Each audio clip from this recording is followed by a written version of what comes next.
I'm going to start off by talking a little bit about my background, my biases, my perspective on education, and how that led me to do what I do. And then we'll chat with people live in the studio about why you guys are here, why you're interested in education, and what you're looking to get from this weekend so we can make it really useful for you. My story starts a long time ago when I was 12. And I came to my parents and said that I didn't want to go to school. And as you might imagine, they weren't exactly the biggest fans of that idea. My parents were pretty traditional. My mom was actually a public school teacher and my dad an engineer. So both people who really believed in the system. And I came to them and said, I don't want to go to school. This is not feeling fulfilling to me. I'm being surrounded by people who are more interested in doing things that are not productive than actually learning. And I was someone who was really interested in learning for learning's sake. I was interested in developing myself and being curious and exploring the world. So I came to my parents and said, hey, can I take a year off? Can I take a year out and see what happens, right? And I said, the worst thing that can possibly happen is that I might go back to school. And at 12, the risk didn't really seem very high. I wasn't, school's not going to go away anytime soon. It's nothing really to lose out on. And so I left.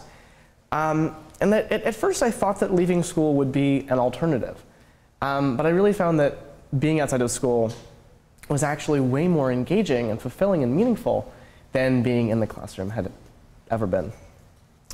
And we started out unschooling, or well, rather started out homeschooling, because that's what my mother had been familiar with as someone who'd been a public school teacher. And then found an ad in our local newspaper for a not back to school night that was hosted by some local unschoolers. And unschooling really provided a framework and a vocabulary for an educational philosophy that my parents and I were trying to wrap our heads around. And that is to say that it was a philosophy that's not about school, it's not about teachers, it's not about authority, it's about learning for learning's sake. And it was really refreshing to find other young people who'd also left school for the same reasons that I had. And I had a community of about 15 or 20 other unschoolers who were doing the same thing, who'd left school because they really wanted to learn. And for the first time, I felt like I had friends who were wanting to do the same thing, and I felt validated and felt good about myself and happy, which were not feelings that I'd really had inside school. So I spent the years of middle school and high school from 6th until 12th grade, ages of 12 to 18, totally outside the classroom.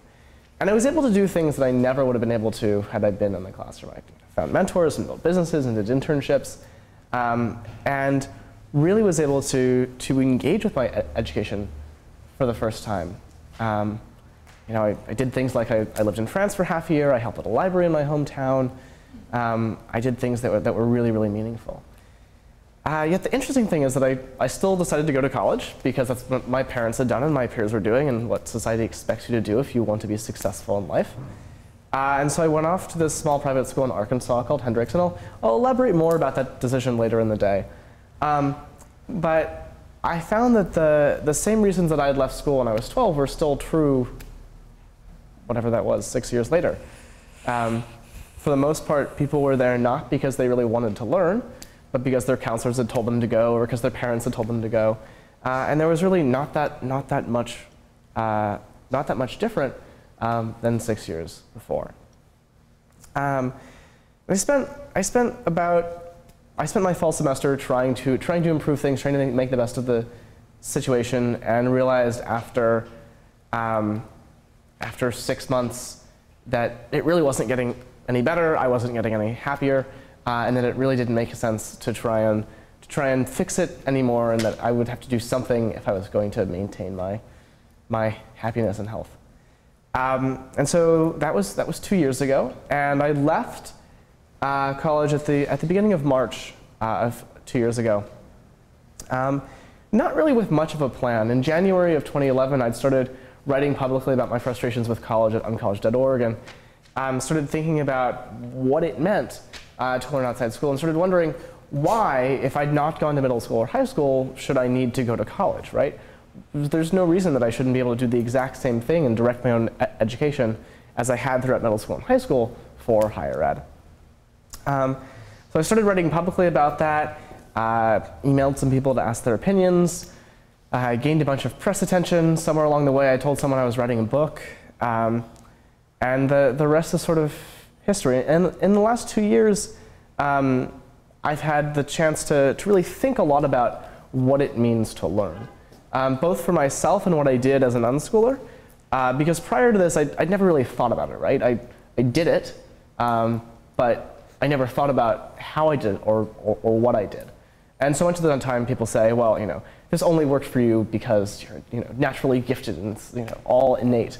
And the reality is that it's not that I survived without systems. The reality is that I built systems for myself that allowed me to thrive outside of school.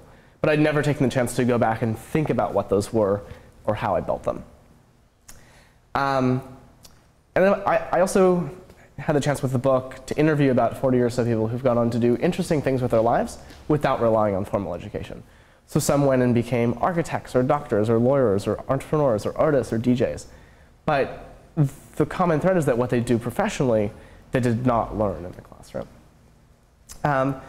Also in the last year, Uncollege has grown to be a really global movement. I think I've been to about 18 countries in the last year to talk about this and to talk about new ways of learning. And the thing that's interesting, I think, is that people assume that because I'm from San Francisco and Silicon Valley, and that's where technology and innovation happens, that everyone is unschooling in Silicon Valley, which works to my advantage. But that's not the case. In fact, it's just as controversial to talk about unschooling and learning outside of school here in Silicon Valley as it is in Malaysia or Qatar or wherever else in the world I happen to be. And it's interesting to see that this is talking about not going to school is as sacred as religion or something. It's amazing to see. It's something that school is something that almost everyone has gone through, right? And to question it is really challenging. And I was amazed to see that when I left school, both in 12th grade or when I was 12 and during college, the amount of animosity that really came out of other people. Because they saw my decision to leave school as a value judgment on people's decision to stay in school. And really that's not what it's about, right? This is not about dropping out of school. That's what I happened to do. That's what I did because I didn't have the patience to make it work. Ultimately, the unschooling philosophy is about learning how to educate yourself and taking responsibility for your education. If you want to be in school and you know why you're there, that's awesome, right? If you want to work with a certain professor or be in a certain laboratory, then more power to you. The problem is when you're spending tens or hundreds of thousands of dollars to graduate with an average of $27,000 in debt in the States, with job prospects that aren't too hopeful, that's a real reason to think about whether or not it makes sense to go to school. It seems really hard to me to figure out what you want to do with your life or who you are if the only way that you're ever going to figure that out is supposedly by sitting in a classroom for 8 hours a day. I think there are much easier and more productive ways to figure that out by going out and actually doing things. And I hope that we can spark your interest and inspiration in doing some of those things this weekend. So I want to start by getting to know, so that we can get to know each other. And I know we talked a little bit about this in the videos that you made, but what we usually do at academic camps is go around and go around the room and answer 3 questions. One is, what makes you a academic? Second is, why were you interested in coming here? And the third is, what is it that you want to learn by the end of this weekend so that we can tailor this experience to meet your expectations? So let's start over here. Okay, so first one is, why am I here? What makes you what makes me an academic? Yeah. I grew up living abroad and not really going to school, and then got back Where'd you live? I lived all over Asia and Latin America, and then came back to the US and managed to get a lot of leeway with school, and I managed to miss 3 months about every year, 5 through 12. And now I find myself in university, which is supposed to be this really great intellectual experience, and it's not. Like, there are a lot of really great things about it, but I'm not feeling as fulfilled and like I'm learning as much as when I had some more options. So that's why I'm here and why I'm interested in academics. And where are you at university? I go to Seattle U. Okay. Next question is... Why were you interested in coming to this? Okay, so I'm interested in coming to this to figure out how to be able to learn what I'm interested in learning. And right now, I'm not sure, because I know that I have to finish college because I'm doing it on a full ride scholarship. It's not quite so bad.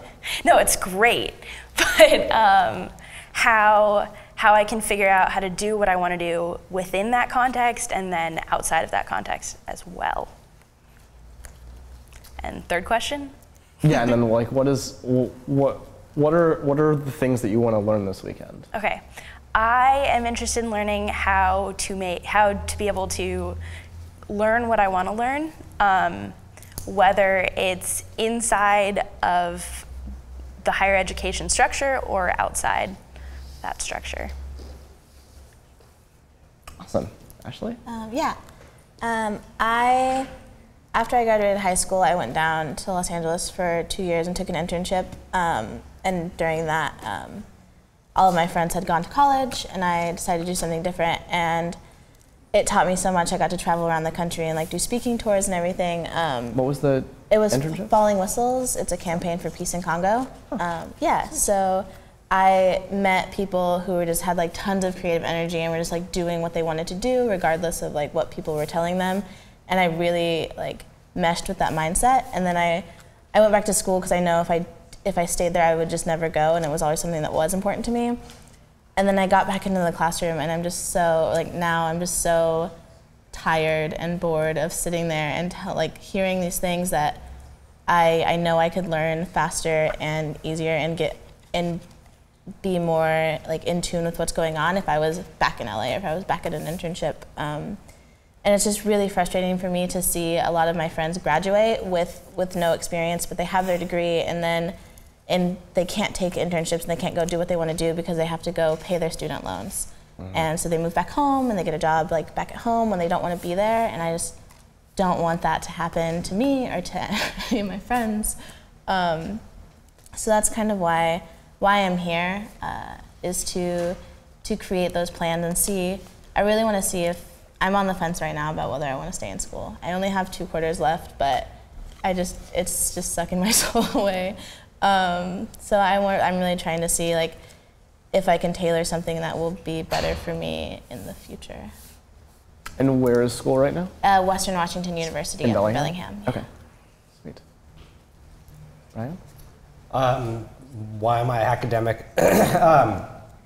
Like you said, learning for learning's sake.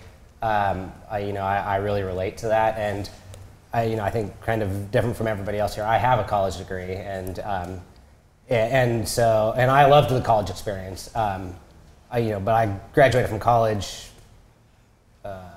15 years ago, so the student loan debt was a lot less back then, but I see where it's going now with the mounting student loan costs. Why am I here? I'm here actually. I have 4 kids, and I'm looking at this kind of from the next 10 to 20 year period and where education is going. My wife and I are both educated. My wife's actually a college professor, Where? But at University of Puget Sound. Okay. And it's a private school. It's $50,000 a year, and with 4 kids, think about that cost. We're looking at $1 million to educate our kids. That's a scary prospect. Yes, it is very much. And I want to make sure that my kids are, at least educated to the level that I'm educated. But it doesn't necessarily have to be, through the traditional college experience. And what I want to get out of the weekend, I kind of want to figure out a blueprint for supporting that lifelong learning. Something that I can pass along both to my kids and to the people that work for me too. And what is work? I'm a wildland firefighter. Okay. My name is Ash, and I also went to college like Brian, and I graduated about a year ago. And what makes me a hackademic was the realization that being in college just isn't enough. It felt secure, and I liked that feeling while I was there. But I got used to the idea that if I wanted to learn something, I had to just take a class in it. And it wasn't until I realized that you can go out there and just learn things in the real world, speaking with people, that I really got interested in lifelong learning. And that's what led to me being here. I would really like to learn more about developing a plan to be more adaptive in any environment, so that if I want to learn something new, I can devote my time to that and not be stuck in one path for the rest of my life.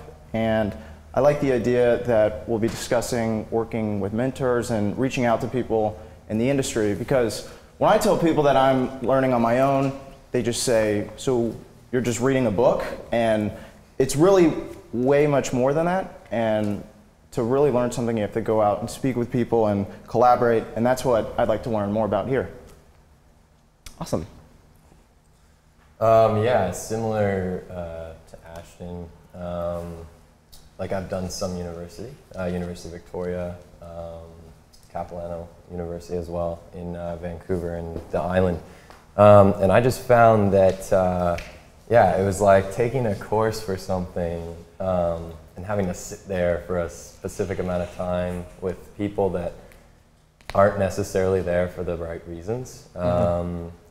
And yeah, they just weren't as passionate and as kind of wanting to do stuff with their lives as I was, and I found that really discouraging. I'm really interested in just like reading as well, because I think there's a lot of people, and I think everyone in this room really right now, that there's some natural intelligence there. And I think that's so important, and like if you have that, you maybe don't necessarily need that degree or whatever to prove yourself, right? You have those creative ideas, you have those inspirational things about yourself. I'm really interested in this course because of you, but yeah, just the theory of learning anything on your own, I think that's so cool. And what do I want to learn? Similar to Ashton, mentoring. I think that's something I'm right now, especially in my life, I'm really interested in. And same kind of thing, like how do you kind of present yourself to someone, let's say in a job interview or in a certain circumstance where you can say you're an unschooler or whatever, and they'll respect that and say, you know, that's really cool, you know what I mean? So, yeah. And what are you doing now? Right now, yeah. I'm about to launch my first business, which is kind of like an in-home training company for technology, so like computers and iPads, because there's like no, it doesn't exist in Vancouver, in the North Shore where I'm from, in Vancouver, so I want to get that going. Yeah. Sweet, cool. Dale, can we chime in from the people yeah, online? Absolutely. All right, so we have lots of great dialogue going on online as to why people are here. So keep throwing those in. We started with Unlearner, love the chat name, who says, I want to get more direction as far as whether I should go to high school or homeschool more, and then later go to college or not. I want to see what people do when they choose alternatives. I think that's so interesting, is because when you are still in high school, at least for me, like you don't even know what all of those alternatives are out there. So good on you. And I'm sure with people of all ages that are joining us. Yeah, another one that we have right here is from, hope I'm pronouncing this correctly, the Ennui Row.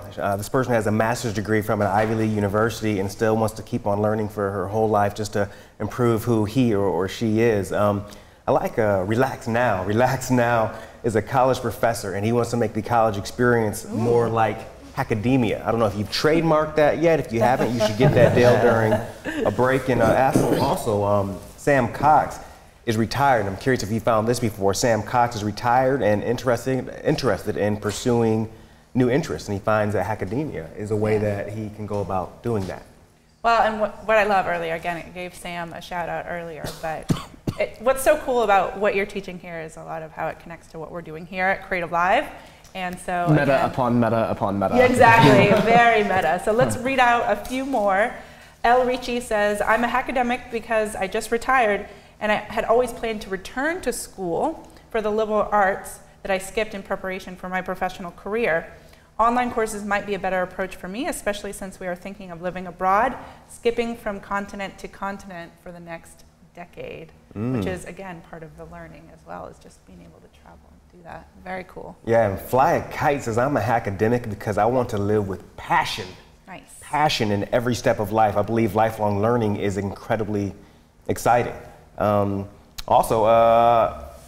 DRW has 3 university degrees, but still realizes that there's a lot more to learn in this universe and in this life. A shout out to another regular Fashion TV who says, I'm a hackademic because I had enough of education. I have a degree from the UK, spent my last 6 years on visual education, and I realized that I learned faster visually. I'm here because I want to live a purposeful life. In the coming 3 days, I would love to learn new things in a creative and wise way. Basically, life is all about options. So we're so excited to have people who are here for all these many reasons, and I hope that helps. Awesome. Yeah, I mean, I think that the point that you made about having options is really important, right? Because as I discovered in the last year and a half, so much of the conversation has been about making learning outside of any formal schooling environment an option, and convincing people that it is possible to learn even if you're not sitting behind a desk, which is fundamentally very obvious, right? It happens all the time. We don't take babies to speaking or walking classes, but the process and the environment and the culture of school is so ingrained that it's really hard to get beyond that thinking.